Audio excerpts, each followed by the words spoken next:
Lisa Raftery here with the Parenting Corner. We're still in July. I just wanted to follow up our last video. We talked about 4 tips to help your teens have a more productive summer and hopefully a great summer for your family.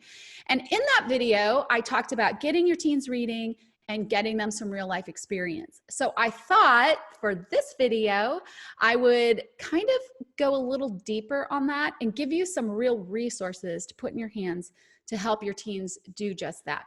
So this is my summer reading recommendation list that I just wanted to share my experience as a parent and what helped my kids get reading over the summer, in hopes that it will help you and then give you a great parenting read for the summer as well. So first, let's start with getting our teens reading.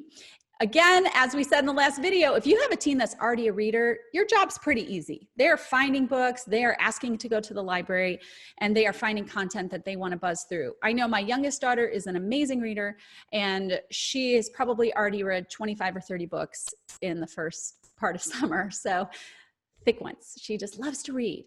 Okay. I have a hard time keeping up with her sometimes and getting her to the library, and then we have to return books. And so one thing that's really helped our family, I'm going to show it to you here. It's on my phone, but it's called Libby. So there is just a picture of the icon, but Libby has been great. As much as I like a physical book and I like my kids using a physical book, I think it's fun to be able to go actually have a book you crack open.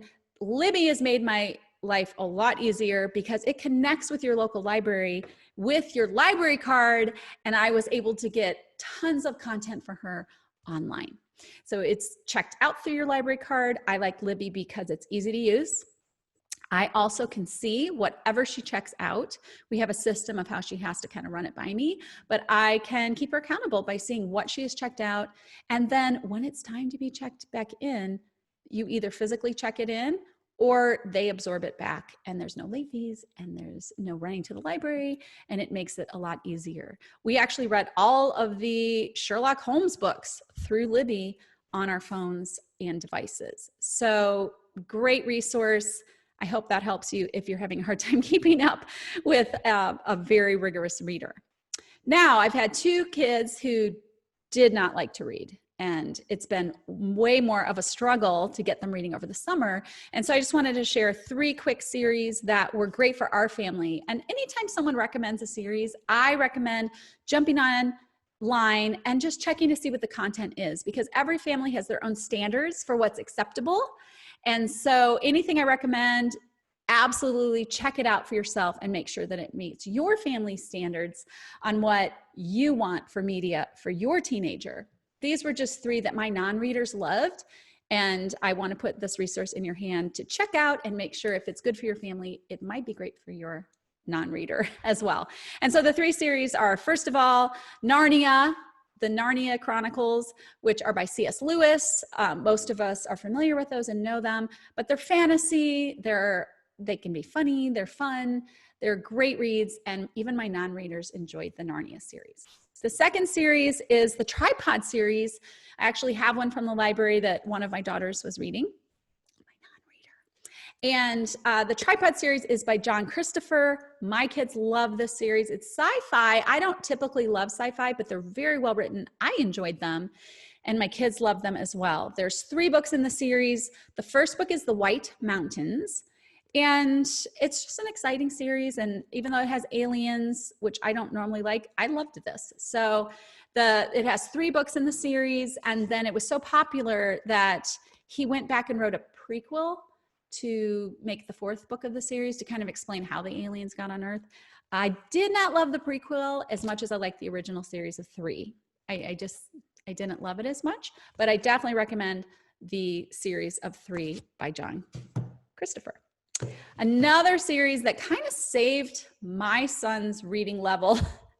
One summer, I could not get my son to read any books, but I found Conspiracy 365, and he read all 12 books in 6 weeks. And so for my reader, that was a huge win. It's basically the main character finds out there's some family inheritance mystery that he has to solve. And so there's 12 books, and every book's just named the month. So he survives January, then he survives February, and then he survives March. And basically, obviously, bad guys are after him. Like one's a mob boss that's after him because he wants the treasure. And then there's another bad guy, and he's being chased, and it's very exciting. But I felt like in all of these series, the violence was minimal, and there was no mature sexual content. So my son loved these. He went through them quickly. At the end of each book, basically, he's in peril, and the bad guy's about to end him.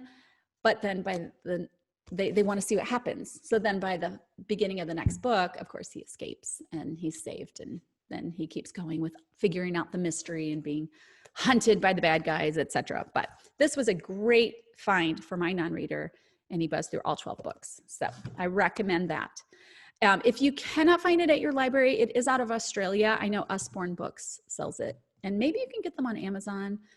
We bought them through Usborne, but it was definitely worth it for my reader. So those are my picks for the kids. And like I always put that disclaimer out, just research them a little bit. Usually you can find the plots, you can find what's in them, and make sure that it's a good fit for your family. As far as my parent pick book to read, I highly recommend Artificial Maturity, Helping Kids Meet the Challenge of Becoming Authentic Adults by Tim Elmore. And I had the privilege of hearing him speak at a charter school. We were part of a public school charter, and he was at a conference and spoke, and he was excellent. And I bought his book at the conference, and I thoroughly enjoyed it. And basically, I think it'd just be easier if I read the first part of his, you know how they give a little blurb in the front, because it just explains it very succinctly. It says, today's generation IY, teens brought up with the internet, and homelanders, children born after 9/11, are overexposed to information at an earlier age than ever, and paradoxically, are underexposed to meaningful relationships and real life experiences. This overexposure/underexposure produces artificial maturity. For many of our young people, the speed at which data reaches them has slowed down their actual maturity.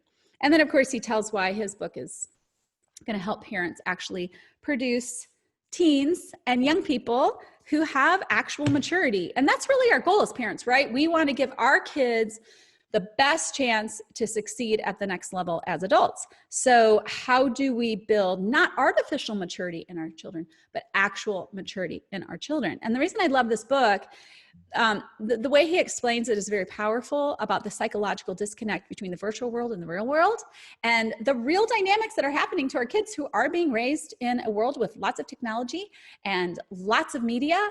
And that in itself is not bad if we recognize the dynamics. So let me give you an example. Let's say you have a student who is amazing at technology and maybe is a gamer. So that student spends a lot of time online playing video games. Video games are fine, you know, when used properly, that's no problem. But let's say they spend hours going from level to level and they're really good at it. And so this probably wouldn't be a real game, but let's say they scale the mountain and they capture the flag and they win for their team and they are good at this game. Well, what that creates is a feeling of, I am really good at this stuff. And he actually calls that like a high arrogance. Like they feel really good at this virtual accomplishment. And sometimes it's even like almost at a level of arrogance.